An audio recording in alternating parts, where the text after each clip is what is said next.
जय श्री राम दोस्तों। आज की इस वीडियो में आप सभी का स्वागत है। आज की इस वीडियो में मैं आपको बताऊंगा कि हमारे धर्म के बारे में कुछ ऐसे नेता हैं जो कि उल्टी सीधी बातें करते हैं, उल्टे सीधे भाषण देते हैं अपनी रैलियों में। अपने जो संसद के भाषण होते हैं उनमें भी उल्टे सीधे अपशब्द, अपमानजनक टिप्पणी किया करते हैं कि जिससे हमारे देश का बहुसंख्यक वर्ग आहत होता है। बहुसंख्यक समाज को वो सीधे तरीके से गाली देते हैं। वो ये कहते हैं कि तुम्हारा हिंदू समाज हिंसा करता है, जगह जगह पे अपराध करता है, तुम्हारा पूरा हिंदू समाज इस देश के ऊपर बर्डन है, बोझ है, ये कहता है। उस नेता का नाम है राहुल गांधी। तो उस राहुल गांधी को मैं ये बताना चाहता हूँ कि वो अपने रिलीजन, अपने मजहब के बारे में सीख कर आए कि उनका रिलीजन क्या सिखाता है उनको। यदि वो हमको कह रहे हैं कि तुम्हारा रिलीजन खराब है, तुम्हारे रिलीजन में हिंसा है, तुम तो हिंसा करते हो, तुम्हारे रिलीजन, तुम्हारे धर्म में यही हिंसा करना सिखाया जाता है, तो मैं ये सवाल करता हूँ उस राहुल गांधी से जो कि इसी देश का खाता है, इन्हीं हिंदुओं का खाता है और इन्हीं हिंदुओं को कहता है कि तुम्हारा रिलीजन हिंसा करता है। आज तक कोई ये बता दे कि किन किन हिंदू आतंकवादियों ने इस दुनिया में, इस संसार में, इस देश में कहां कहां पर हिंसा की है। जरा बता दे कि संसद का अटैक किसने किया था। इस चीज का हमें प्रमाण चाहिए कि संसद पे जो हमला हुआ था सन 2011 में, बॉम्ब ब्लास्ट किए गए थे, जो मुंबई पे ताज होटल पे अटैक किए गए थे, क्या वो हम हिंदुओं ने किए थे? क्या हम हिंदुओं से नफ हम हिंदू क्या दूसरों से नफरत करते हैं या अपनी ही सरकार से नफरत करते हैं, अपने ही देश के बिजनेसमैन से नफरत करते हैं कि हम उस बिजनेसमैन के होटल में हमने आग लगा दिया, सैकड़ों लोगों को बंदी बना लिया? इस तरीके के अपराध क्या हमने किए हैं? और जो कश्मीर से पंडितों को भगाया गया था, ब्राह्मणों को भगाया गया था, क्या हम हिंदुओं ने भगाया था वहां से? हमारी वजह से उनको कश्मीर से पलायन करके दिल्ली की तरफ आना पड़ा था? क्या वो हम ही हिंदू थे जिन्होंने हिंदुओं और सिखों को मार करके पश्चिमी पंजाब, बलूचिस्तान, सिंध, इवन जो खैबर पख्तूनख्वा, जो पश्तूनिस्तान है, वहां से क्या हमने भगाया था? क्या पीओके से हमने जिनोसाइड किया था हिंदुओं और सिखों का? ये मेरा राहुल गांधी और उनकी पार्टी से सवाल है, कांग्रेस की पार्टी से, जो हमेशा हमेशा हर हमेशा जब भी वो रैली में जाते हैं, जब भी वो कैंपेनिंग करते हैं, जब कहीं भी वो घर से निकलते हैं या घर में भी होते हैं, तो ट्विटर पे, व्हाट्सएप पे और इंस्टाग्राम पे और यूट्यूब पे भी और भी बहुत सी चीज़ों में ऐसी राजनीति करते हैं कि वो हमेशा हिंदुओं को क्रिटिसाइज करेंगे। उनके पास तो ना एक विजन है, ना कोई एजेंडा है, ना कोई मिशन है, ना कोई एम्बिशन है। उनको सिर्फ और सिर्फ अपना प्रॉफिट चाहिए। उनको क्या प्रॉफिट नजर आता है? हिंदू मुस्लिम करने में। उनको हमेशा हिंदुओं और मुसलमानों को आपस में लड़ाना है। जो हिंदू को मरवा रहा है मुसलमान से, वो राहुल गांधी ही है। वही तो हम हमेशा कहता है कि हिंदुओं से इस देश के मुसलमानों को खतरा है।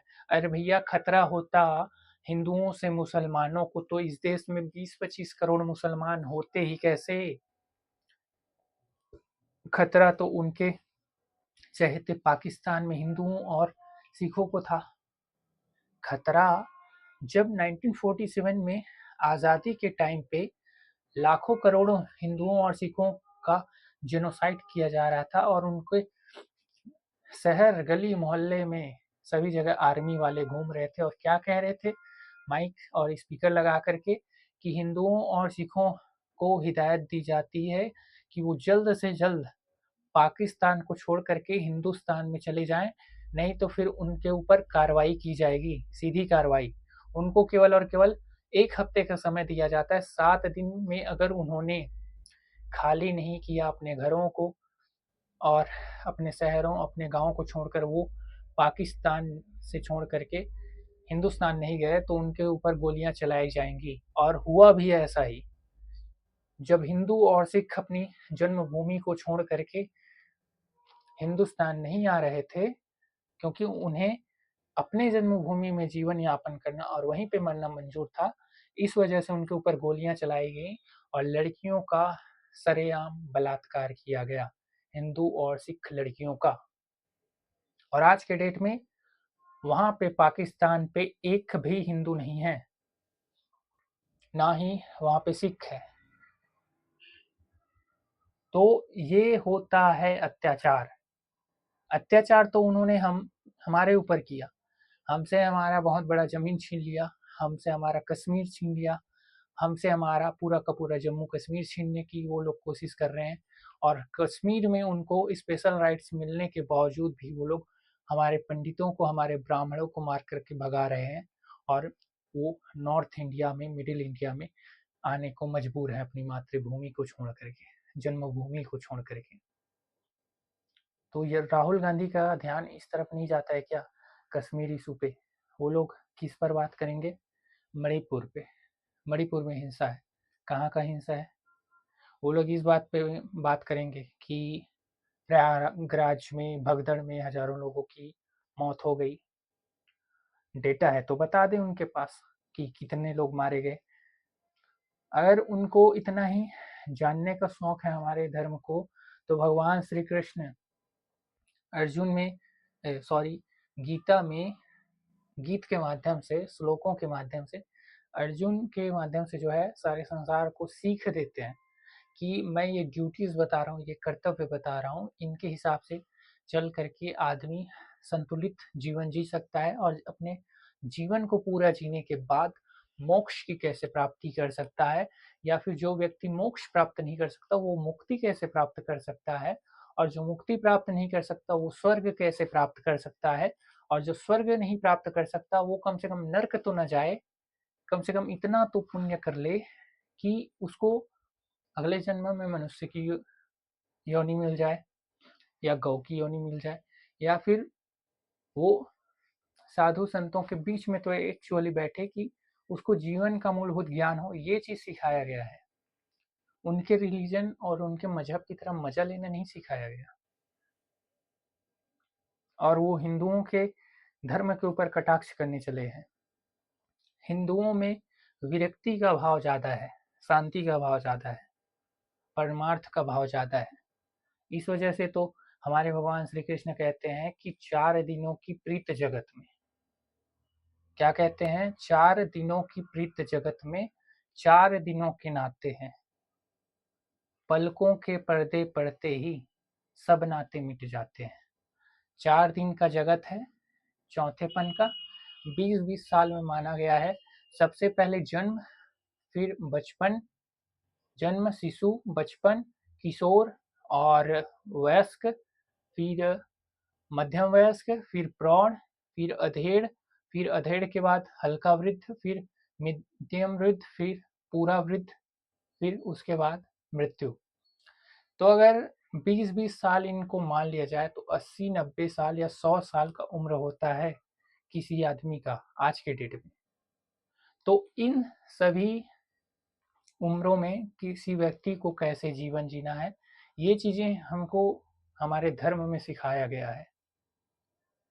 तो यही चीजें उनको ज्ञात होनी चाहिए, राहुल गांधी जी को। वो आगे कहते हैं 4 दिनों की प्रीत जगत में 4 दिनों के नाते हैं, पलकों के पर्दे पड़ते ही सब नाते मिट जाते हैं। और फिर कहते हैं कि ये पार्थ, जिनकी चिंता में तू जलता वे ही चिता जलाते हैं। पिंड दान कर प्रेतात्मा से अपना पिंड छुड़ाते हैं। वो व्यक्ति को विरक्ति की ओर अग्रसर करते हैं, सामाजिक बंधनों में नहीं बांधते। गीता में ये चीजें उनको सीखनी चाहिए जो भी हिंदू धर्म के विरोधी हैं आज के डेट में। क्या कहते हैं कि जिनकी चिंता कर करके तू इस संसार की चिंता में अपना जीवन तू गंवाता रहा, जिन्हें तू अपना मानता रहा, वे तेरी मृत्यु के बाद 4 दिन रोएंगे, फिर सब भूल जाएंगे, और फिर उनके चेहरे में, उनके आंखों में नए नए सपने जो है पनपने लगेंगे, और वो अपने अपने जीवन में मस्त हो जाएंगे। तुझे लोग समय के साथ भूल जाएंगे, क्योंकि यहाँ पे कुछ भी परमानेंट नहीं है। केवल और केवल कर्म ही परमानेंट है कि तूने क्या किया, ये ज़्यादा मैटर करता है। तुझे जीवन मिला था, तूने क्या कर्म किए, तेरे कर्म की वजह से तेरा नाम रहेगा और तू हमेशा अमर रहेगा। तेरे कर्म की वजह से लोग तुझे जानेंगे। कि अर्जुन नाम का एक व्यक्ति था, अर्जुन, जो कि धर्म के पक्ष में लड़ करके भगवान श्री कृष्ण के आचरण को अपने में उतार करके उसने दुर्योधन और शिशुपाल और जो बहुत से ऐसे दुशासन है और मगध नरेश जरासंध है, इन सब का वध किया। ठीक है, मगध नरेश जरासंध को भीम ने मारा, शिशुपाल को भगवान श्री कृष्ण ने मारा, लेकिन धर्म के पक्ष में लड़ते रहे। इस नाम से, तेरे कर्म की वजह से तेरा नाम अमर रहेगा। शरीर अमर नहीं रहता आदमी का। जैसे मेरा 25 वर्ष की आयु है, तो इससे पहले 25 वर्ष के पहले तक मैं नहीं था, और आगे कब तक रहूंगा इसका भी कोई परमानेंट डिसीजन नहीं है। लेकिन मेरे कार्य की वजह से मुझे पूरा विश्व जानेगा। कर्म प्रधान विश्व जग जानी, राखे राम सकल गुण धानी।